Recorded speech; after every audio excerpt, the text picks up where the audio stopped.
ಆತ್ಮೀಯ ವಿದ್ಯಾರ್ಥಿಗಳೇ, ನಾನು ಪ್ರದೀಪ್ ಕುಮಾರ್, ವಿಜ್ಞಾನ ಶಿಕ್ಷಕರು, ಸರಕಾರಿ ಪ್ರೌಢಶಾಲೆ ಅತ್ತಾವರ, ಮಂಗಳೂರು, ದಕ್ಷಿಣ ಕನ್ನಡ.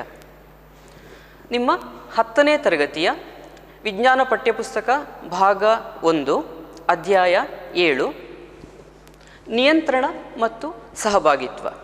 ಈ ಅಧ್ಯಾಯದ ಮೊದಲನೇ ಅವಧಿಗೆ ನಿಮಗೆಲ್ಲ ಆತ್ಮೀಯವಾದ ಸ್ವಾಗತ. ಈ ಮೊದಲನೇ ಅವಧಿಯಲ್ಲಿ ನಾವು ಅಧ್ಯಯನ ಮಾಡಲಿಕ್ಕಿರುವಂತಹ ಕಲಿಕಾಂಶಗಳು: ನರವ್ಯೂಹ, ಇದು ಯಾವ ಘಟಕಗಳಿಂದ ಕಾರ್ಯನಿರ್ವಹಿಸ್ತದೆ, ನರವ್ಯೂಹ ಕಾರ್ಯನಿರ್ವಹಿಸುವಂತಹ ಘಟಕಗಳು, ನರಕೋಶದ ರಚನೆ ಮತ್ತು ಕಾರ್ಯ, ಹಾಗೂ ಪರಾವರ್ತಿತ ಕ್ರಿಯೆ ಮತ್ತು ಪರಾವರ್ತಿತ ಚಾಪ. ಈ 3 ಪ್ರಧಾನ ಕಲಿಕಾಂಶಗಳನ್ನಿಟ್ಟುಕೊಂಡು ಈ ಅವಧಿಯನ್ನು ನಡೆಸುವ ವಿದ್ಯಾರ್ಥಿಗಳೇ. ಮಕ್ಕಳೇ, ನೀವು 10ನೇ ತರಗತಿಯಲ್ಲಿದ್ದೀರಾ. ಬಹುಶಃ ನಿಮಗೆ ಸಜೀವಿಗಳ ಗುಣಲಕ್ಷಣ ತಿಳಿಸಿ ಅಂತ ಹೇಳಿದರೆ ಅದೊಂದು ಸವಾಲಿನ ಪ್ರಶ್ನೆ ಆಗಲಿಕ್ಕಿಲ್ಲ ಅಲ್ವಾ? ಸಜೀವಿಗಳ ಗುಣಲಕ್ಷಣ ನೀವು ಪಟ ಪಟ ಪಟ ಅಂತ ಹೇಳ್ತೀರಿ. ಒಂದಷ್ಟು ಸಜೀವಿಗಳ ಗುಣಲಕ್ಷಣಗಳನ್ನು ಪಟ್ಟಿ ಮಾಡೋದಿದ್ರೆ ನೀವು ಹೇಳ್ತಾ ಹೋಗ್ತೀರಾ? ಹೇಳಿ. ಸಜೀವಿಗಳು ಉಸಿರಾಡುತ್ತವೆ, ವೆರಿ ಗುಡ್. ಆಮೇಲೆ ಸಜೀವಿಗಳಲ್ಲಿ ಸಂತಾನೋತ್ಪತ್ತಿ ಕಂಡುಬರುತ್ತದೆ, ನಿಜ. ಆಹಾರ ಸೇವಿಸ್ತವೆ, ಸಜೀವಿಗಳಲ್ಲಿ ಪೋಷಣೆ ಕಂಡುಬರುತ್ತದೆ. ಮತ್ತೆ ವೆರಿ ಗುಡ್, ಸಜೀವಿಗಳು ಜೀವಕೋಶಗಳಿಂದಾಗಿದೆ. ಆಮೇಲೆ ಸಜೀವಿಗಳಿಗೆ ನಿರ್ದಿಷ್ಟವಾದ ಗಾತ್ರ ಮತ್ತು ಆಕಾರ ಇದೆ. ಸರಿಯಾಗಿ ಹೇಳ್ತಾ ಇದ್ದೀರಾ ಮಕ್ಕಳೇ. ಆಮೇಲೆ ಹೌದು, ಪ್ರಚೋದನೆಗೆ ಪ್ರತಿಕ್ರಿಯೆಯನ್ನು ತೋರ್ಪಡಿಸ್ತವೆ. ಏನು ಹಾಗಂದರೆ ಪ್ರಚೋದನೆಗೆ ಪ್ರತಿಕ್ರಿಯೆ ಅಂತ ಹೇಳಿದರೆ, ಸಜೀವಿಗಳು ತಮ್ಮ ಪರಿಸರದಲ್ಲಿ ಕಂಡುಬರುವ ಬದಲಾವಣೆಗಳಿಗೆ, ಪರಿಸರ ಅಂತ ಹೇಳಿದರೆ ಇಲ್ಲಿ ಭೌತಿಕ ಪರಿಸರ ಕೂಡ ಆಗಿರ್ಬೋದು ಅಥವಾ ಜೈವಿಕ ಪರಿಸರ ಕೂಡ ಆಗಿರ್ಬೋದು ಅಲ್ವೇ? ಪರಿಸರದಲ್ಲಿ ಕಂಡುಬರುವ ಬದಲಾವಣೆಗಳಿಗೆ ತನ್ನದೇ ಆದ ರೀತಿಯಲ್ಲಿ ಪ್ರತಿಕ್ರಿಯೆಯನ್ನು ವ್ಯಕ್ತಪಡಿಸ್ತವೆ. ಸಜೀವಿಗಳ ಈ ಗುಣಲಕ್ಷಣಕ್ಕೆ ನಾವೇನು ಅಂತ ಹೇಳ್ತೇವೆ? ಪ್ರಚೋದನೆಗೆ ಪ್ರತಿಕ್ರಿಯೆ ಅಂತೇಳಿ. ವಿದ್ಯಾರ್ಥಿಗಳೇ, ಇವತ್ತಿನ ಈ ಅವಧಿಗೆ ಸಂಬಂಧಪಟ್ಟ ಹಾಗೆ ಪ್ರಚೋದನೆಗೆ ಪ್ರತಿಕ್ರಿಯೆ ಅನ್ನುವಂಥ ಅಂಶ ಮುನ್ನುಡಿಗೆ ಬರ್ತದೆ, ಪ್ರಧಾನವಾದ ವಿಷಯ ಆಗಿದೆ. ಈ ಪ್ರಚೋದನೆಗೆ ಪ್ರತಿಕ್ರಿಯೆಗೆ ಸಂಬಂಧಪಟ್ಟ ಹಾಗೆ ಯಾವ ಅಂಗವ್ಯೂಹ ಪ್ರಧಾನವಾಗಿ ಕಾರ್ಯನಿರ್ವಹಿಸ್ತದೆ ಅಂತ ಹೇಳ್ತೀರಾ? ಅಂಗವ್ಯೂಹ ಅಂತ ಹೇಳಿದ್ರೆ ಏನು? ಒಂದೇ ಕಾರ್ಯವನ್ನು ನಡೆಸುವ ಅಂಗಗಳ ಸಮೂಹ ಅಂಗವ್ಯೂಹ ಅಂತ ಹೇಳ್ತಾರೆ. ನಿಮ್ಗೆ ಗೊತ್ತಿರಬೇಕು, ಪ್ರಧಾನವಾಗಿ ನಮ್ಮ ಶರೀರದಲ್ಲಿ, ಮಾನವನ ಶರೀರದಲ್ಲಿ 5 ಅಂಗವ್ಯೂಹಗಳು ಕಾರ್ಯನಿರ್ವಹಿಸ್ತವೆ. ಯಾವುದೆಲ್ಲ ಹೇಳ್ತೀರಾ? ನೆನಪು ಮಾಡಿಕೊಂಡು, ಜ್ಞಾಪಕ ಮಾಡಿಕೊಂಡು. ಹೌದು, ಒಂದು ಜೀರ್ಣ ಅಂಗವ್ಯೂಹ, ನಿಮ್ಗೆ ಗೊತ್ತಿದೆ. ಅನ್ನನಾಳ, ಪಿತ್ತಜನಕಾಂಗ, ಆಮೇಲೆ ಮೇದೋಜೀರಕ ಗ್ರಂಥಿ, ಜಠರ, ಕರುಳು, ಇದೆಲ್ಲ ಸೇರಿ ಆಗಿರುವಂತಹ ಜೀರ್ಣ ಅಂಗವ್ಯೂಹ ನಮ್ಮ ಶರೀರದಲ್ಲಿ ಜೀರ್ಣಕ್ರಿಯೆಗೆ ಸಂಬಂಧಪಟ್ಟ ಕೆಲಸ ಮಾಡ್ತದೆ. ಇದನ್ನು ನೀವು ಜೀವಕ್ರಿಯೆಗಳು ಅನ್ನುವಂಥ ಹಿಂದಿನ ಅಧ್ಯಾಯದಲ್ಲಿ ಕಲ್ತಿದ್ದೀರಾ. ಇನ್ಯಾವ ಅಂಗವ್ಯೂಹ ಇದೆ?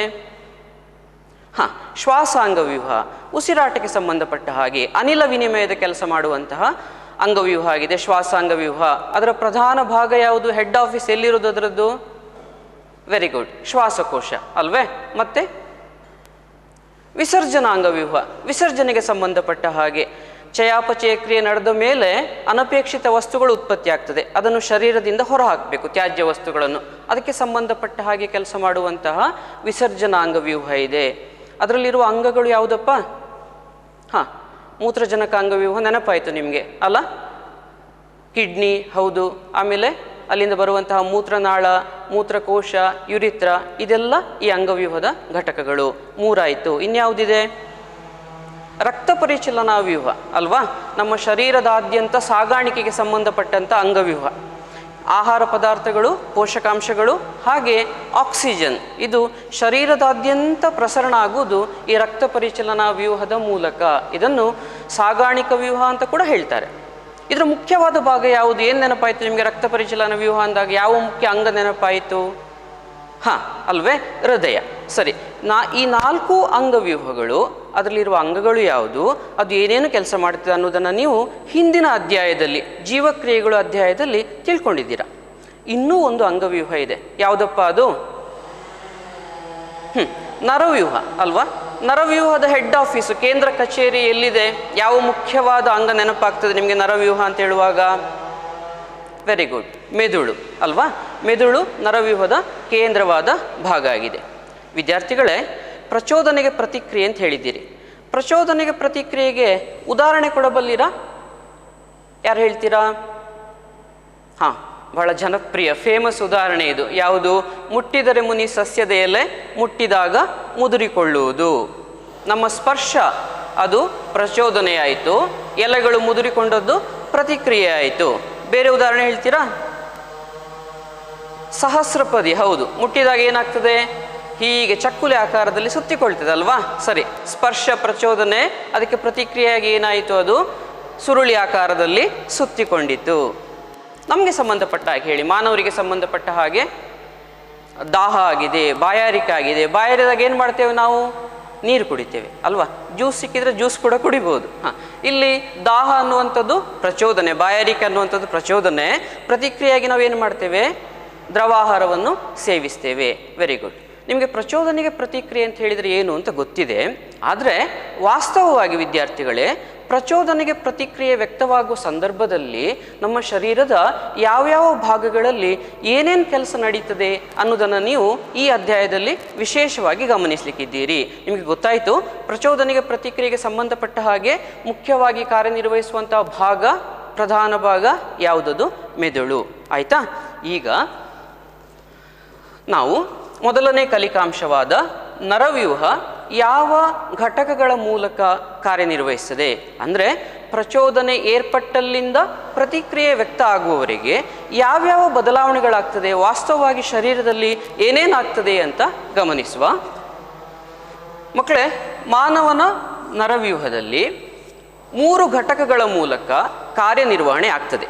ಆ 3 ಘಟಕಗಳು ಯಾವುದು ಅಂತ ಹೇಳಿದರೆ ಯಾವುದ್ಯಾವುದು?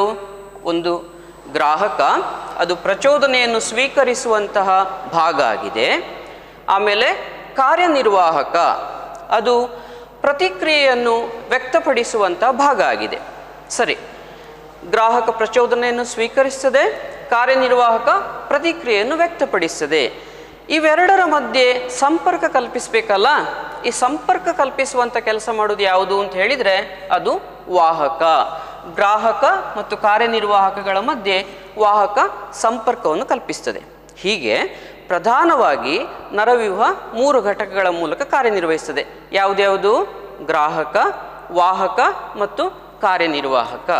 ಸರಿ, ಗ್ರಾಹಕಗಳಾಗಿ ಮೇಲ್ಮಟ್ಟದ ಜೀವಿಗಳಲ್ಲಿ, ಮನುಷ್ಯನೂ ಸೇರಿದ ಹಾಗೆ ಮೇಲ್ಮಟ್ಟದ ಜೀವಿಗಳಲ್ಲಿ ಯಾವ ಭಾಗಗಳು ಗ್ರಾಹಕಗಳಾಗಿ ವರ್ತಿಸ್ತವೆ? ಅವು ಜ್ಞಾನೇಂದ್ರಿಯಗಳು. ಗೊತ್ತಿದೆ ನಿಮಗೆ, ಜ್ಞಾನೇಂದ್ರಿಯಗಳು ಎಷ್ಟಿವೆ? 5 ಇವೆ ಅಲ್ವಾ? ಅದಕ್ಕೋಸ್ಕರ ಅದನ್ನು ಪಂಚೇಂದ್ರಿಯಗಳು ಅಂತ ಕೂಡ ಹೇಳ್ತಾರೆ. 10ನೇ ತರಗತಿಯಲ್ಲಿ ಇದ್ದೀರಾ? ಪಂಚೇಂದ್ರಿಯಗಳನ್ನು ಹೆಸರಿಸುವುದು ನಿಮಗೆ ಕಷ್ಟದ ಕೆಲಸ ಅಲ್ಲ.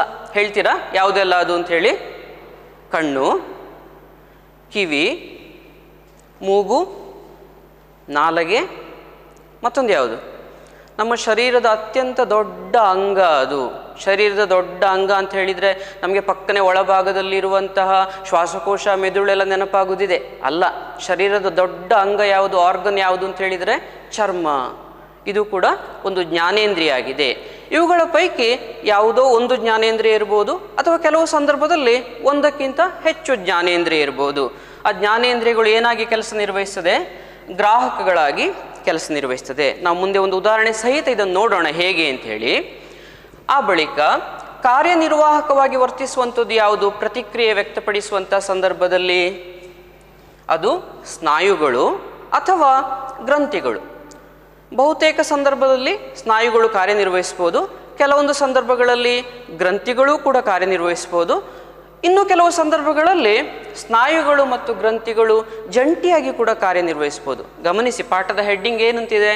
ನಿಯಂತ್ರಣ ಮತ್ತು ಸಹಭಾಗಿತ್ವ. ಯಾವುದೋ ಒಂದು ಮುಖ್ಯ ಪಾತ್ರವನ್ನು ವಹಿಸ್ತದೆ, ಉಳಿದವುಗಳೆಲ್ಲ ಅದಕ್ಕೆ ಸಪೋರ್ಟ್ ಮಾಡ್ತವೆ, ಸಹಕಾರವನ್ನು ಕೊಡ್ತವೆ. ಈ ಸಹಭಾಗಿತ್ವ ಅಂತ ಶಬ್ದ ಬಂದಿರುತ್ತೆ ಅದೇ ಕಾರಣಕ್ಕೆ. ಈ ಸಹಭಾಗಿತ್ವದ ಮೇಲೆ ನಿಯಂತ್ರಣ ಕೂಡ ಸಾಧಿಸಲ್ಪಡಬೇಕು. ಜ್ಞಾನೇಂದ್ರಿಯಗಳು ಗ್ರಾಹಕಗಳಾಗಿ, ಸ್ನಾಯುಗಳು ಅಥವಾ ಗ್ರಂಥಿಗಳು ಕಾರ್ಯನಿರ್ವಾಹಕಗಳಾಗಿ ವರ್ತಿಸ್ತದೆ. ಇದೆರಡರ ಮಧ್ಯೆ ಆಗಲೇ ಹೇಳಿದ ಹಾಗೆ ಸಂಪರ್ಕ ಕಲ್ಪಿಸಲಿಕ್ಕೆ ಏನಿದೆ? ವಾಹಕ ಇದೆ. ವಾಹಕಗಳಾಗಿ ಕೆಲಸ ಮಾಡುವಂಥದ್ದು ಯಾವುದು? ನರಗಳು. ಆ ನರಗಳು ಜ್ಞಾನವಾಹಿ ನರಗಳು ಇವೆ, ಕ್ರಿಯಾವಾಹಿ ನರಗಳು ಇವೆ, ಮತ್ತು ಸಂಬಂಧ ಕಲ್ಪಿಸುವ ನರಗಳು ಕೂಡ ಇದೆ. ಏನಪ್ಪ ಇದು? ಯಾವ್ಯಾವ ಸಂದರ್ಭದಲ್ಲಿ ಯಾವ ರೀತಿ ವರ್ತಿಸ್ತವೆ? ಜ್ಞಾನವಾಹಿ ನರ ಜ್ಞಾನೇಂದ್ರಿಯದಿಂದ ಸಂದೇಶವನ್ನು ಎಲ್ಲಿಗೆ? ಮೆದುಳಿಗೆ ಸಾಗಿಸ್ತದೆ. ಕ್ರಿಯಾವಾಹಿ ನರ ಮೆದುಳಿಂದ ಸಂದೇಶವನ್ನು ಎಲ್ಲಿಗೆ? ಕಾರ್ಯನಿರ್ವಾಹಕಗಳಾದ ಸ್ನಾಯುಗಳಿಗೆ ಅಥವಾ ಗ್ರಂಥಿಗಳಿಗೆ ಸಾಗಿಸ್ತದೆ. ಈ ಜ್ಞಾನವಾಹಿ ನರ ಮತ್ತು ಕ್ರಿಯಾವಾಹಿ ನರದ ಮಧ್ಯೆ ಸಂಬಂಧ ಕಲ್ಪಿಸುವಂಥ ಒಂದು ನರ ಕೂಡ ಇದೆ. ಅದು ಸಂಬಂಧ ಕಲ್ಪಿಸುವ ನರ. ಒಟ್ಟಾರೆಯಾಗಿ ಈ ಸಂಪೂರ್ಣ ಚಿತ್ರಣವನ್ನು, ಪ್ರಚೋದನೆಗೆ ಪ್ರತಿಕ್ರಿಯೆಯನ್ನು ನಾವು ಹೀಗೆ ವಿವರಿಸ್ಬೋದು. ಹೇಗೆ? ಗ್ರಾಹಕ ಪ್ರಚೋದನೆಯನ್ನು ಸ್ವೀಕರಿಸ್ತದೆ. ಪ್ರಚೋದನೆಯನ್ನು ಸ್ವೀಕರಿಸುವಂತಹ ಗ್ರಾಹಕ ಯಾವುದೋ ಒಂದು ಜ್ಞಾನೇಂದ್ರಿಯ ಆಗಿರ್ತದೆ. ನೆಕ್ಸ್ಟ್ ಸ್ಟೆಪ್ ಏನಾಗ್ತದೆ? ಜ್ಞಾನವಾಹಿ ನರದ ಮೂಲಕ ಸಂದೇಶ ಎಲ್ಲಿಗೆ ರವಾನಿಸಲ್ಪಡ್ತದೆ? ಮೆದುಳಿಗೆ ರವಾನಿಸಲ್ಪಡ್ತದೆ. ಎರಡನೇ ಹಂತ. ಮೂರನೇ ಹಂತದಲ್ಲಿ ಏನಾಗ್ತದೆ? ಮೆದುಳಿಂದ ಕ್ರಿಯಾವಾಹಿ ನರದ ಮೂಲಕ ಸ್ನಾಯುಗಳಿಗೆ ಅಥವಾ ಗ್ರಂಥಿಗಳಿಗೆ ಸಂದೇಶ ಬರ್ತದೆ. ಆ ಸಂದೇಶಕ್ಕೆ ಅನುಗುಣವಾಗಿ ಕಾರ್ಯನಿರ್ವಾಹಕವು, ಈ ಸ್ನಾಯುಗಳು ಅಥವಾ ಗ್ರಂಥಿಗಳು ಪ್ರತಿಕ್ರಿಯೆಯನ್ನು ವ್ಯಕ್ತಪಡಿಸವೆ. ಇದರ ಮಧ್ಯೆ ಜ್ಞಾನವಾಹಿ ನರ ಮತ್ತು ಕ್ರಿಯಾವಾಹಿ ನರವನ್ನು ಸಂಪರ್ಕಿಸುವಂತಹ ಸಂಬಂಧ ಕಲ್ಪಿಸುವ ನರ ಕೂಡ ಇರ್ತದೆ. ಪ್ರಚೋದನೆಗೆ ಪ್ರತಿಕ್ರಿಯೆಗೆ ಒಂದು ಉದಾಹರಣೆ ತಗೊಳ್ಳೋಣ. ಈಗ ಇಲ್ಲಿ ಗಮನಿಸಿ ವಿದ್ಯಾರ್ಥಿಗಳೇ, ಜ್ಞಾನೇಂದ್ರಿಯಗಳು, ಪಂಚೇಂದ್ರಿಯಗಳು ಅಂತ ಕೂಡ ಹೇಳ್ತಾರೆ ಇದನ್ನು. ಯಾವುದು? ಕಣ್ಣು, ದೃಶ್ಯಕ್ಕೆ ಸಂಬಂಧಪಟ್ಟಂತಹ ಕಣ್ಣು. ಸೊಗಸಾದ ದೃಶ್ಯವ, ನೋಡ್ತಾ ಇರಬೇಕು ಅನ್ನುವಂಥ ದೃಶ್ಯವ, ಅಥವಾ ನೋಡಬಾರ್ದು ಅನ್ನಿಸುವಂಥ ದೃಶ್ಯವ. ಶ್ರವಣ, ಅದಕ್ಕೆ ಸಂಬಂಧಪಟ್ಟಂತಹ ಕಿವಿ, ಎಂತಹ ಶಬ್ದ ಅದು, ಇನ್ನೊಂದಷ್ಟು ಹೊತ್ತು ಕೇಳುವ ಅಂತ ಅನ್ನಿಸುವಂತಹ ಸಂಗೀತವೇ, ಅಥವಾ ಕಿರಿಕಿರಿ ಅನ್ನಿಸುವಂತಹ ಗದ್ದಲವೇ, ಯಾವುದದು ಅಂಥೇಳಿ. ರುಚಿ, ರುಚಿಯನ್ನು ಗ್ರಹಿಸುವಂತಹ ನಾಲಗೆ, ಎಂತಹ ರುಚಿ, ಇನ್ನೊಂದಷ್ಟು ಸೇವಿಸಬೇಕು ಅನ್ನಿಸುವಂತಹ ರುಚಿನ ಅಥವಾ ಸಾಕು ಅನ್ನಿಸುವಂಥ ರುಚಿನ ಅಂಥೇಳಿ. ಆಮೇಲೆ ವಾಸನೆಯನ್ನು ಗ್ರಹಿಸುವಂತಹ ಮೂಗು, ಎಂತಹ ವಾಸನೆ, ಇನ್ನೂ ಅಲ್ಲೇ ಇರಬೇಕು ಅಂತ ಅನ್ನಿಸುವಂಥ ವಾಸನೆಯ, ಅಥವಾ ಅಲ್ಲಿಂದ ಓಡಿ ಹೋಗಬೇಕು ಅನ್ನಿಸುವಂಥ ವಾಸನೆಯ ಅಂಥೇಳಿ. ಆಮೇಲೆ ಸ್ಪರ್ಶ, ಒತ್ತಡನೂ ಇರ್ಬೋದು, ಕೆಲವು ಸಂದರ್ಭದಲ್ಲಿ ನೋವು ಕೂಡ ಇರ್ಬೋದು. ಇದನ್ನೆಲ್ಲ ಗ್ರಹಿಸುವಂತಹ ಚರ್ಮ. ಇದು 5 ಜ್ಞಾನೇಂದ್ರಿಯಗಳು. ಏನಾಗ್ತದೆ ಗಮನಿಸಿ. ಇಲ್ಲಿ ಒಂದು ಉದಾಹರಣೆ ವಿದ್ಯಾರ್ಥಿಗಳೇ. ಮನುಷ್ಯನಿಗೆ, ನಮಗೆ ಬಾಯಾರಿಕೆ ಆದಾಗ, ದಾಹ ಆದಾಗ ನಾವು ನೀರನ್ನು ಸೇವಿಸ್ತೇವೆ. ಇಲ್ಲಿ ಈ ಬರ್ದಿರೋ ಅಂಶಗಳೆಲ್ಲ ಎಲ್ಲೆಲ್ಲಿ ಬರ್ತದೆ ಅಂತ ಗಮನಿಸೋಣ. ಇವಾಗ ಇಲ್ಲಿ ಪ್ರಚೋದನೆ ಯಾವುದು? ನೀರು. ಬಾಯಾರಿಕೆ ಆಗಿದೆ, ದಾಹ ಆಗಿದೆ, ಆಗ ಅಲ್ಲಿ ನೀರು ಪ್ರಚೋದನೆಯಾಗಿದೆ. ಇಲ್ಲಿ ಗ್ರಾಹಕ ಯಾವುದು? ಈ ಸಂದರ್ಭದಲ್ಲಿ ನೀರನ್ನು ಗಮನಿಸ್ತಾ ಇರುವಂತಹ ಮಾನವನ ಕಣ್ಣು, ನಮ್ಮ ಕಣ್ಣು ಅಲ್ಲಿ ಗ್ರಾಹಕ ಆಗಿದೆ. ಆಯಿತಾ? ಕಣ್ಣಿನಿಂದ ಎಲ್ಲಿಗೆ? ಮೆದುಳಿಗೆ ಸಂದೇಶ ಹೋಗಬೇಕು. ಯಾವುದರ ಮೂಲಕ ಹೋಗ್ತದೆ? ನರದ ಮೂಲಕ. ಯಾವ ನರದ ಮೂಲಕ? ಜ್ಞಾನವಾಹಿ ನರದ ಮೂಲಕ. ಜ್ಞಾನವಾಹಿ ನರದ ಮೂಲಕ ಮೆದುಳಿಗೆ ಸಂದೇಶ ರವಾನೆ ಆಯಿತು, ಅಲ್ಲಿ ನೀರಿದೆ ಅಂಥೇಳಿ.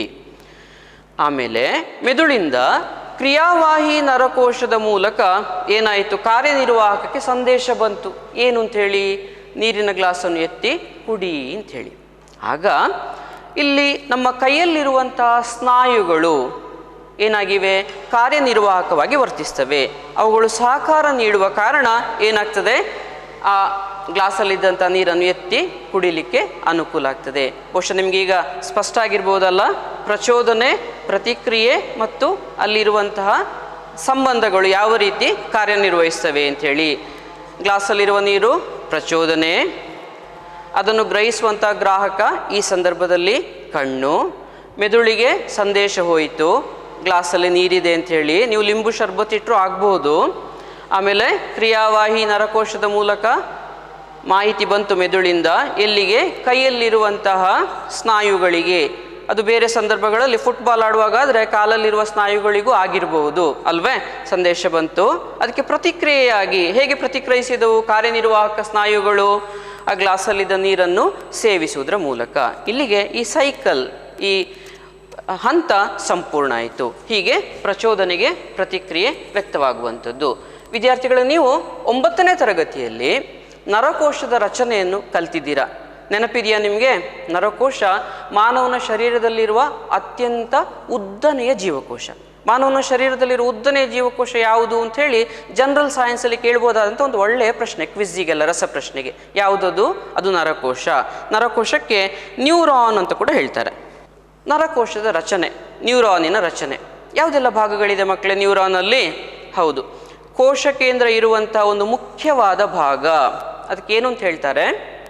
ಕೋಶಕಾಯ ಅಂತ ಹೇಳ್ತಾರೆ. ಕೋಶಕಾಯದಿಂದ ಸಣ್ಣ ಸಣ್ಣ ಸಣ್ಣ ಕವಲುಗಳು ಹೊರಡ್ತವೆ. ಆ ಕವಲುಗಳಿಗೆ ಏನು ಅಂತ ಹೇಳ್ತಾರೆ, ಜ್ಞಾಪಕ ಇದೆಯಾ ನಿಮಗೆ?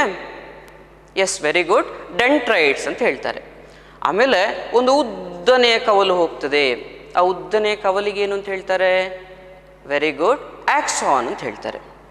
ಈ ಆಕ್ಸಾನ್ ತುದಿಯಲ್ಲಿ ಸಣ್ಣ ಸಣ್ಣ ಕವಲುಗಳಾಗಿ ಓಡಿತದೆ, ಟರ್ಮಿನಲ್ಸ್. ಇದನ್ನೇನು ಅಂತ ಹೇಳ್ತಾರೆ? ನರ ತುದಿ ಅಂತ ಹೇಳ್ತಾರೆ. ಹೌದು, ಈ ಆಕ್ಸಾನ್ನ ಸುತ್ತ ಮೈಲಿನ್ ಅನ್ನುವಂತಹ ಪ್ರೋಟೀನ್ ಮತ್ತು ಕೊಬ್ಬಿನಿಂದ ಆದಂತಹ ಪದರ ಇದೆ. ಇದು ಒಂದು ನರಕೋಶದ ರಚನೆ. ಇಲ್ಲಿ ಸಂದೇಶಗಳೆಲ್ಲ ಸಾಗಿಸುವಂಥ ಸಂದರ್ಭದಲ್ಲಿ ಈ ನರಕೋಶಗಳೆಲ್ಲ ಉದ್ದಕ್ಕೆ ಸಂಪರ್ಕಿಸಲ್ಪಟ್ಟು ನರವನ್ನು ಉತ್ಪತ್ತಿ ಮಾಡ್ತದೆ. ನರ ಅನ್ನೋದು ಒಂದು ಅಂಗಾಂಶ. ನರಕೋಶ ಅನ್ನುವಂಥದ್ದು ನರ ಅಂಗಾಂಶದಲ್ಲಿರುವ ಜೀವಕೋಶ. ನಿಮ್ಗೆ ಗೊತ್ತಿದೆ, ಜೀವಕೋಶಗಳೆಲ್ಲ ಸೇರಿ ತಾನೆ ಏನಾಗೋದು? ಅಂಗಾಂಶ. ಅಂಗಾಂಶಗಳು ಸೇರಿ ಅಂಗ, ಅಂಗಗಳು ಸೇರಿ ಅಂಗವ್ಯೂಹ ನಿರ್ಮಾಣ ಆಗ್ತದೆ. ಈ ನರಕೋಶದ ಮೂಲಕ ಹೇಗಪ್ಪ ಸಂದೇಶ ಮಾಹಿತಿ ರವಾನಿಸಲ್ಪಡ್ತದೆ? ಇಲ್ಲಿ ನಾವು ಗಮನಿಸಬೇಕು. ಈ ಡೆಂಟ್ರೈಟ್ಸ್ಗಳ ಕೆಲಸ ಏನು ಗೊತ್ತಾ? ಸಂದೇಶವನ್ನು ನರಕೋಶದ ಕಡೆಗೆ ತಗೊಂಡು ಬರುವುದು. ನರತುದಿಯ ಕೆಲಸವೇನು? ಸಂದೇಶವನ್ನು ನರಕೋಶದಿಂದ ಮುಂದಿನ ನರಕೋಶಕ್ಕೆ ರವಾನಿಸುವುದು. ವಿದ್ಯಾರ್ಥಿಗಳೇ, ಇಲ್ಲಿ ಒಂದು ಮಹತ್ವದ ವಿಷಯ ಇದೆ.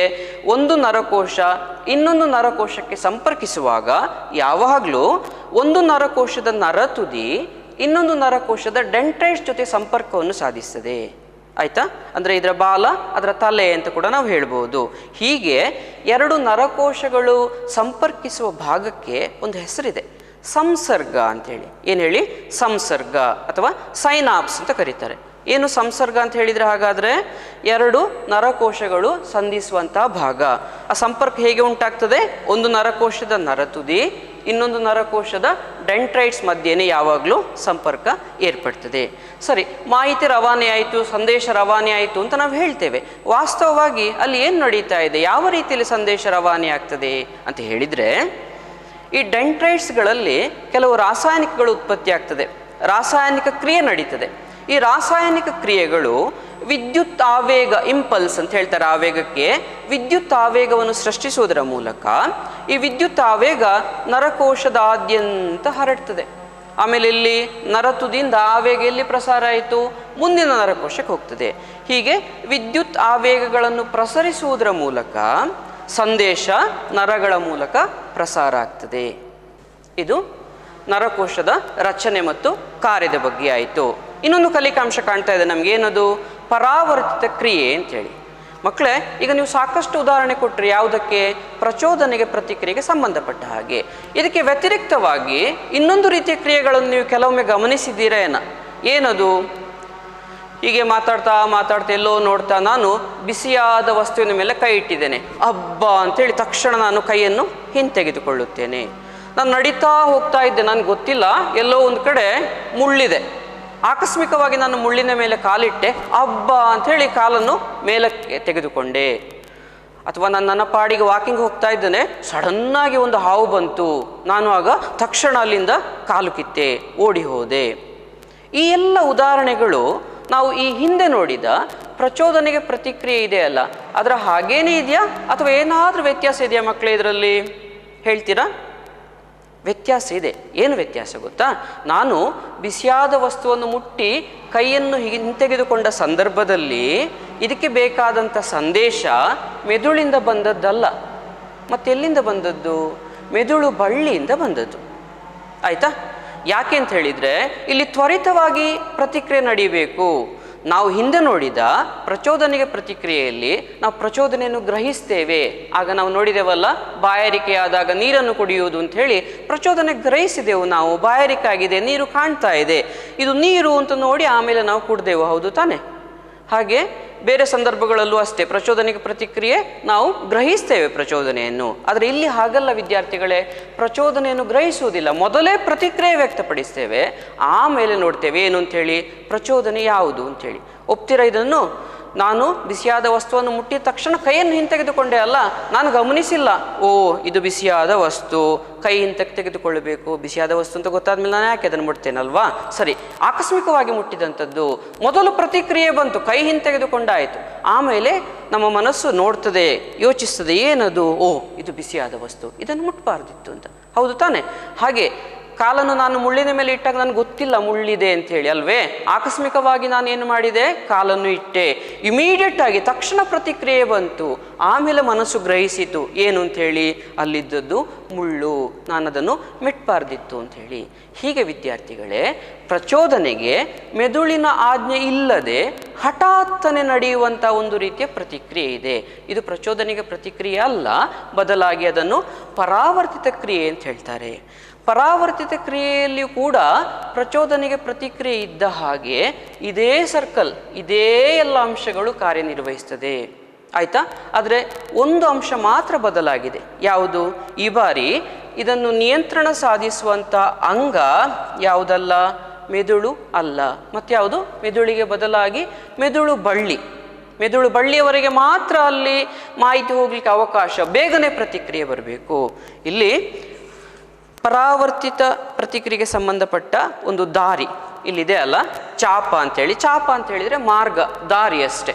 ಏನು ಪರಾವರ್ತಿತ ಚಾಪ ಅಂತ ಹೇಳಿದರೆ, ಪ್ರಚೋದನೆ ಉಂಟಾದಲ್ಲಿಂದ ಪ್ರತಿಕ್ರಿಯೆ ವ್ಯಕ್ತ ಆಗುವವರೆಗೆ ನರ ಸಂದೇಶಗಳು ಹಾದು ಹೋಗುವಂಥ ಮಾರ್ಗ, ರೂಟ್, ದಾರಿ ಇದೆಯಲ್ಲ, ಅದಕ್ಕೇನು ಅಂತ ಹೇಳ್ತಾರೆ? ಪರಾವರ್ತಿತ ಚಾಪ ಅಂತ ಹೇಳ್ತಾರೆ. ಇಲ್ಲಿ ಪರಾವರ್ತಿತ ಚಾಪದ ಒಂದು ಚಿತ್ರವನ್ನು ನೀವು ನೋಡ್ತೀರಾ. ಮತ್ತೆ ಏನಾಗಿದೆ? ಬಿಸಿಯಾದ ಒಂದು ವಸ್ತು, ಪಾತ್ರೆಯಲ್ಲಿ ಬಿಸಿ ನೀರನ್ನು ಇಟ್ಟಿದ್ದಾರೆ. ಆಯಿತಾ? ಕೈ ಆಕಸ್ಮಿಕವಾಗಿ ಅದಕ್ಕೆ ಸ್ಪರ್ಶ ಆಗಿದೆ. ಆಮೇಲೆ ಕೈಯಲ್ಲಿರುವಂಥ ಕಾರ್ಯನಿರ್ವಾಹಕ ಸ್ನಾಯು ಏನಾಗಿದೆ? ಹಿಂದಕ್ಕೆ ಎಳೆಯಲ್ಪಟ್ಟಿದೆ. ಈಗ ನೋಡಿ, ಇಲ್ಲಿ ಯಾವ್ಯಾವ ಭಾಗಗಳು ಕಾರ್ಯನಿರ್ವಹಿಸ್ತಾ ಇದೆ ಅಂಥೇಳಿ. ಗ್ರಾಹಕವಾಗಿ ಕಾರ್ಯನಿರ್ವಹಿಸ್ತಾ ಇರುವಂತಹ ಚರ್ಮ, ಆಮೇಲೆ ಜ್ಞಾನವಾಹಿ ನರಕೋಶ ಎಲ್ಲಿಗೆ? ಮೆದುಳಿಗೆ ಅಲ್ಲ, ಬದಲಾಗಿ ಮೆದುಳು ಬಳ್ಳಿಗೆ ಸಂದೇಶವನ್ನು ಕೊಂಡೋಗ್ತಾ ಇದೆ. ಆಮೇಲೆ ಕ್ರಿಯಾವಾಹಿ ನರಕೋಶ ಎಲ್ಲಿಂದ? ಮೆದುಳು ಬಳ್ಳಿಯಿಂದ ಸಂದೇಶವನ್ನು ತರ್ತಾ ಇದೆ. ಎಲ್ಲಿಗೆ? ಕಾರ್ಯನಿರ್ವಾಹಕ ಸ್ನಾಯುವಿಗೆ ಸಂದೇಶ ಬಂತು. ಈ ಮಧ್ಯೆ ಜ್ಞಾನವಾಹಿ ನರಕೋಶ ಮತ್ತು ಕ್ರಿಯಾವಾಹಿ ನರಕೋಶದ ಮಧ್ಯೆ ಒಂದು ನರಕೋಶ ಇದೆ. ಯಾವುದದು? ಸಂಬಂಧ ಕಲ್ಪಿಸುವ ನರಕೋಶ. ಇದೆರಡರ ಮಧ್ಯೆ ಕನೆಕ್ಟ್ ಮಾಡ್ತದೆ. ಆಮೇಲೆ ಏನಾಯಿತು? ಬಿಸಿಯಾಗಿದೆ ಅಂಥೇಳಿ ಕೈಯಲ್ಲಿರುವಂತಹ ಸ್ನಾಯುಗಳು, ಐಚ್ಛಿಕ ಸ್ನಾಯುಗಳು, ಇದು ಕೈಯನ್ನು ಹಿಂದಕ್ಕೆ ಎಳೆದುಕೊಂಡಿತು. ಮಕ್ಕಳೇ, ಇದು ಪರಾವರ್ತಿತ ಪ್ರತಿಕ್ರಿಯೆಯಲ್ಲಿ ನಡೆಯುವಂತಹ ಸಂಗತಿಗಳು. ನೀವು ಹಿಂದೆ ನೋಡಿದ್ದೀರಾ? ಏನು? ಪ್ರಚೋದನೆಗೆ ಪ್ರತಿಕ್ರಿಯೆಯಲ್ಲಿ ನಡೆಯುವಂಥ ಸಂಗತಿಗಳು. ಇದೆರಡರ ಮಧ್ಯೆ ಏನು ವ್ಯತ್ಯಾಸ ಕಾಣ್ತಾ ಇದೆ ನಿಮಗೆ? ಬಹುತೇಕ ಒಂದೇ ಥರನಾಗಿದೆ. ಅಲ್ಲಿ ಕೂಡ ಪ್ರಚೋದನೆ ಇತ್ತು, ಗ್ರಾಹಕ ಇತ್ತು, ಜ್ಞಾನೇಂದ್ರಿಯಗಳು ಗ್ರಹಿಸ್ತಾ ಇದ್ದೆವು, ಸ್ನಾಯು ಅಥವಾ ಗ್ರಂಥಿಗಳ ಮೂಲಕ, ಕಾರ್ಯನಿರ್ವಾಹಕದ ಮೂಲಕ ಪ್ರತಿಕ್ರಿಯೆ ವ್ಯಕ್ತವಾಯಿತು. ಏನು ವ್ಯತ್ಯಾಸ? ಪ್ರಚೋದನೆಗೆ ಪ್ರತಿಕ್ರಿಯೆಯನ್ನು ನಿಯಂತ್ರಿಸಿದ್ದು ಮೆದುಳು, ಪರಾವರ್ತಿತ ಪ್ರತಿಕ್ರಿಯೆಯನ್ನು ನಿರ್ವಹಿಸಿದ್ದು ಯಾವುದು? ಕಂಟ್ರೋಲ್ ಮಾಡಿದ್ದು ಮೆದುಳು ಬಳ್ಳಿ. ಹಾಗಾದರೆ ಪರಾವರ್ತಿತ ಪ್ರತಿಕ್ರಿಯೆಯನ್ನು ನಿಯಂತ್ರಿಸುವ ಭಾಗ ಯಾವುದು? ನರವಿದ ಭಾಗ ಯಾವುದು ಅಂತ ಹೇಳಿದರೆ ಅದು ಮೆದುಳು ಬಳ್ಳಿ. ಬೇರೆ ಏನಾದರೂ ವ್ಯತ್ಯಾಸ ಕಾಣ್ತದೆ ನಿಮಗೆ ಪ್ರಚೋದನೆ ಪ್ರತಿಕ್ರಿಯೆ ಮತ್ತು ಪರಾವರ್ತಿತ ಕ್ರಿಯೆಯ ಮಧ್ಯೆ? ಹೌದು, ಪ್ರಚೋದನೆಗೆ ಪ್ರತಿಕ್ರಿಯೆ ತುಲನಾತ್ಮಕವಾಗಿ ನಿಧಾನವಾಗಿ ಸಂಭವಿಸುವಂಥದ್ದು, ಆದರೆ ಪರಾವರ್ತಿತ ಪ್ರತಿಕ್ರಿಯೆ ತುಲನಾತ್ಮಕವಾಗಿ ವೇಗವಾಗಿ ಸಂಭವಿಸುವಂಥದ್ದು. ಇದಿಷ್ಟು ಈ ಅವಧಿಯ ಕಲಿಕಾಂಶಗಳು ಮಕ್ಕಳೇ. ಒಮ್ಮೆ ಇದನ್ನು ಮತ್ತೊಮ್ಮೆ ಪುನರಾವರ್ತನೆ ಮಾಡೋಣ. ಏನು ನೋಡಿದೆವು ನಾವು? ಮಾನವನಲ್ಲಿ ನರವ್ಯೂಹ ಯಾವ ಘಟಕಗಳ ಮೂಲಕ ಕಾರ್ಯನಿರ್ವಹಿಸುತ್ತೆ ಅಂತ ನೋಡಿದೆವು. ಯಾವೆಲ್ಲ ಘಟಕಗಳು? ಗ್ರಾಹಕ, ವಾಹಕ ಮತ್ತು ಕಾರ್ಯನಿರ್ವಾಹಕ. ಗ್ರಾಹಕದ ಕೆಲಸ ಏನು? ಪ್ರಚೋದನೆಯನ್ನು ಸ್ವೀಕರಿಸುವಂಥದ್ದು. ಮನುಷ್ಯನು ಸೇರಿದ ಹಾಗೆ ಮೇಲ್ಮಟ್ಟದ ಜೀವಿಗಳಲ್ಲಿ ಯಾವುದು ಗ್ರಾಹಕವಾಗಿ ವರ್ತಿಸ್ತದೆ? ಜ್ಞಾನೇಂದ್ರಿಯಗಳು, ಒಂದೊಂದೇ ಪ್ರತ್ಯೇಕವಾಗಿ ಅಥವಾ ಕೆಲವೊಮ್ಮೆ ಎಲ್ಲವೂ ಒಟ್ಟಾಗಿ. ಆಯಿತಾ? ಕಾರ್ಯನಿರ್ವಾಹಕವಾಗಿ ಕಾರ್ಯನಿರ್ವಹಿಸುವುದು ಯಾವುದು? ಸ್ನಾಯುಗಳು. ಬಹುಶಃ ಗ್ರಂಥಿಗಳ ಬಗ್ಗೆ ನಾವು ಮುಂದಿನ ಅವಧಿಯಲ್ಲಿ ನೋಡಲಿಕ್ಕಿದ್ದೇವೆ, ಹೇಗೆ ಗ್ರಂಥಿಗಳು ಕಾರ್ಯನಿರ್ವಹಿಸ್ತವೆ ಅಂಥೇಳಿ. ನಿಮಗೆ ಗೊತ್ತಿರ್ಬೋದು ಮಕ್ಕಳೇ, ಕೆಲವೊಮ್ಮೆ ನಿಮಗೆ ತುಂಬ ಇಷ್ಟವಾದ ಆಹಾರದ ಬಗ್ಗೆ ನಾನೇನಾದರೂ ವರ್ಣರಂಜಿತವಾಗಿ ಮಾತನಾಡಿದರೆ ನಿಮ್ಮ ಬಾಯಲ್ಲಿ ನೀರು ಬರುತ್ತಲ್ವಾ? ನೋಡಿ, ಇಲ್ಲಿ ನೀವು ನೋಡ್ತೀರಾ, ಟಿ ವಿಯಲ್ಲೆಲ್ಲ ಕಾರ್ಯಕ್ರಮ ಬರ್ತದಲ್ಲ, ಏನು ಒಗ್ಗರಣೆ ಡಬ್ಬಿ ಮತ್ತು ಭಾನುವಾರದ ಬಾಡೂಟ, ಇದನ್ನೆಲ್ಲ ನೋಡುವಾಗ ಅಲ್ಲಿ ಆಹಾರ ಇಲ್ಲ ವಾಸ್ತವವಾಗಿ, ಆದರೂ ನಿಮ್ಮ ಬಾಯಲ್ಲಿ ನೀರು ಬರ್ತಾ ಇದೆ. ನೋಡಿ, ಇಲ್ಲಿ ಪ್ರತಿಕ್ರಿಯೆ ಕೊಟ್ಟದ್ದು ಸ್ನಾಯುಗಳಲ್ಲ, ಬದಲಾಗಿ ಗ್ರಂಥಿ, ಲಾಲಾಗ್ರಂಥಿ ಲಾಲಾರಸವನ್ನು ಸ್ರವಿಸುವುದರ ಮೂಲಕ ಪ್ರತಿಕ್ರಿಯೆ ನೀಡಿತು. ಹೀಗೆ ಗ್ರಂಥಿಗಳು ಕೂಡ ಕೆಲವು ಸಂದರ್ಭಗಳಲ್ಲಿ ಕಾರ್ಯನಿರ್ವಾಹಕವಾಗಿ ವರ್ತಿಸ್ತದೆ. ಆಮೇಲೆ ಈ ಗ್ರಾಹಕ ಮತ್ತು ಕಾರ್ಯನಿರ್ವಾಹಕದ ಮಧ್ಯೆ ಸಂಪರ್ಕ ಕಲ್ಪಿಸುವಂತಹ ಭಾಗ ಯಾವುದು? ಘಟಕ ಯಾವುದು? ಅದು ವಾಹಕ. ಮೆದುಳಿಗೆ ಸಂದೇಶವನ್ನು ತರುವಂಥದ್ದು ಜ್ಞಾನವಾಹಿ ನರ, ಮೆದುಳಿಂದ ಸಂದೇಶವನ್ನು ಕೊಂಡೋಗುವಂಥದ್ದು ಕ್ರಿಯಾವಾಹಿ ನರ. ಈ ಎರಡು ನರಗಳ ಮಧ್ಯೆ ಸಂಬಂಧವನ್ನು ಕಲ್ಪಿಸುವಂಥದ್ದು ಸಂಬಂಧ ಕಲ್ಪಿಸುವ ನರಕೋಶ. ಇದು ನರವ್ಯೂಹದ ಘಟಕಗಳು ಮತ್ತು ಅವುಗಳ ಕಾರ್ಯವೈಖರಿಯಾಗಿದೆ. ಆಮೇಲೆ ಏನು ನೋಡಿದೆವು ನಾವು? ನರಕೋಶದ ರಚನೆ ಮತ್ತು ಕಾರ್ಯ. ನರಕೋಶ ಅನ್ನುವಂಥದ್ದು ನರ ಅಂಗಾಂಶದ ರಚನಾತ್ಮಕ ಮತ್ತು ಕಾರ್ಯನಿರ್ವಾಹಕ ಘಟಕ. ಅದರಲ್ಲಿ ಡೆಂಡ್ರೈಟ್ಸ್ ಅನ್ನುವಂಥ ಭಾಗ ಏನು ಮಾಡ್ತದೆ? ಮಾಹಿತಿಯನ್ನು ಸ್ವೀಕರಿಸ್ತದೆ. ಆಮೇಲೆ ಕೊನೆಯಲ್ಲಿರುವಂಥ ನರತುದಿ ಏನು ಮಾಡ್ತದೆ? ಮಾಹಿತಿಯನ್ನು ಪ್ರಸಾರ ಮಾಡ್ತದೆ. ವಾಸ್ತವವಾಗಿ ಇಲ್ಲಿ ನಡೆಯುವಂಥ ವಿದ್ಯಮಾನ ಘಟನೆಯನ್ನು ಏನಾಗ್ತಾ ಇದೆ ಅಂತ ಹೇಳಿದರೆ, ಮಾಹಿತಿಗಳು ರಾಸಾಯನಿಕ ಬದಲಾವಣೆಗೆ ಒಳಗಾಗಿ ವಿದ್ಯುತ್ ಆವೇಗಗಳ ರೂಪದಲ್ಲಿ ಪ್ರಸಾರ ಆಗ್ತದೆ. ಆಯಿತು. ಆಮೇಲೆ ಕೊನೆಯದಾಗಿ ನಾವು ಏನು ನೋಡಿದೆವು? ಪರಾವರ್ತಿತ ಕ್ರಿಯೆ ಮತ್ತು ಪರಾವರ್ತಿತ ಚಾಪವನ್ನು ಗಮನಿಸಿದೆವು. ಏನು ಪರಾವರ್ತಿತ ಕ್ರಿಯೆ ಅಂತ ಹೇಳಿದರೆ, ಒಂದು ಪ್ರಚೋದನೆಗೆ ಹಠಾತ್ತನೆ ನಡೆಯುವಂತಹ ಪ್ರತಿಕ್ರಿಯೆಯಾಗಿದೆ. ಇದನ್ನು ನಿಯಂತ್ರಿಸುವಂತಹ ಭಾಗ ಯಾವುದು ಅಂತ ಹೇಳಿದರೆ ಮೆದುಳು ಬಳ್ಳಿ. ನರವ್ಯೂಹದ ಭಾಗ ಮೆದುಳು ಬಳ್ಳಿ. ಪರಾವರ್ತಿತ ಚಾಪ ಅಂತ ಹೇಳಿದರೆ ಏನು? ದಾರಿ ಅಂತ ಹೇಳಿದರೆ ಗ್ರಾಹಕ, ಜ್ಞಾನವಾಹಿ ನರಕೋಶ, ಸಂಬಂಧ ಕಲ್ಪಿಸುವ ನರಕೋಶ, ಕ್ರಿಯಾವಾಹಿ ನರಕೋಶ ಮತ್ತು ಕಾರ್ಯನಿರ್ವಾಹಕ. ಇದರ ಮೂಲಕ ವಿದ್ಯುತ್ ಆವೇಗಗಳು ಹರಿಯುವಂಥ ದಾರಿ ಇದೆಯಲ್ಲ, ಅದನ್ನೇನು ಅಂತ ಹೇಳ್ತೇವೆ ನಾವು? ಪರಾವರ್ತಿತ ಚಾಪ ಅಂಥೇಳಿ. ಸರಿ ವಿದ್ಯಾರ್ಥಿಗಳೇ, ಇದು ನಿಯಂತ್ರಣ ಮತ್ತು ಸಹಭಾಗಿತ್ವ ಅನ್ನುವ ಅಧ್ಯಾಯದ ಮೊದಲನೇ ಅವಧಿಯಾಗಿತ್ತು. ಮುಂದಿನ ಅವಧಿಯಲ್ಲಿ ನಾವು ಇನ್ನಷ್ಟು ಆಸಕ್ತಿದಾಯಕ ವಿಚಾರಗಳು, ಇನ್ನು ನಾವು ಮೆದುಳಲ್ಲಿ ಏನೇನು ಕೆಲಸ ನಡೀತಿದೆ ಅನ್ನೋದ್ರ ಬಗ್ಗೆ ನೋಡೇ ಇಲ್ಲ. ಮೆದುಳು ಒಂದು ದೊಡ್ಡ ಸೋಜಿಗದ ಗೂಡು, ಏನು ಹೇಳ್ತೀರಾ ಅಲ್ವೇ? ನಿಮ್ಗೆ ಗೊತ್ತಿರಲಿ, ನಾವು ಸಾಮಾನ್ಯ ಮನುಷ್ಯರು ಮೆದುಳಿನ ಕೇವಲ ಅಲ್ಪ ಭಾಗವನ್ನು ಮಾತ್ರ ಬಳಸ್ತೇವೆ. ದೊಡ್ಡ ದೊಡ್ಡ ವಿಜ್ಞಾನಿಗಳಿದ್ದಾರಲ್ಲ, ಅವರೇ ಸುಮಾರು 10% ಮಾತ್ರ ಮೆದುಳನ್ನು ಬಳಕೆ ಮಾಡಿದ್ದಂತೆ. 10% ಮೆದುಳನ್ನು ಬಳಕೆ ಮಾಡಿದವರೇ ವಿಜ್ಞಾನಿಗಳಾಗಿದ್ದರೆ ನಾವು ನೀವೆಲ್ಲ ಎಷ್ಟು ಬಳಕೆ ಮಾಡ್ತಾ ಇರ್ಬೋದು? ಈ ಮೆದುಳನ್ನು ಸರಿಯಾದ ರೀತಿಯಲ್ಲಿ ನಾವು ಬಳಕೆ ಮಾಡಿದ್ದೇ ಆದರೆ ವಿಸ್ಮಯವನ್ನು ಸೃಷ್ಟಿಸ್ಬೋದು. ಮೆದುಳಿನ ಭಾಗಗಳು ಯಾವುದು, ಆ ಭಾಗಗಳು ಯಾವ್ಯಾವ ರೀತಿಯಲ್ಲಿ ಕಾರ್ಯನಿರ್ವಹಿಸ್ತಿದೆ ಅನ್ನೋದನ್ನು ನಾವು ಮುಂದಿನ ಅಧ್ಯಾಯದಲ್ಲಿ ತಿಳಿದುಕೊಳ್ಳೋಣ. ಧನ್ಯವಾದಗಳು.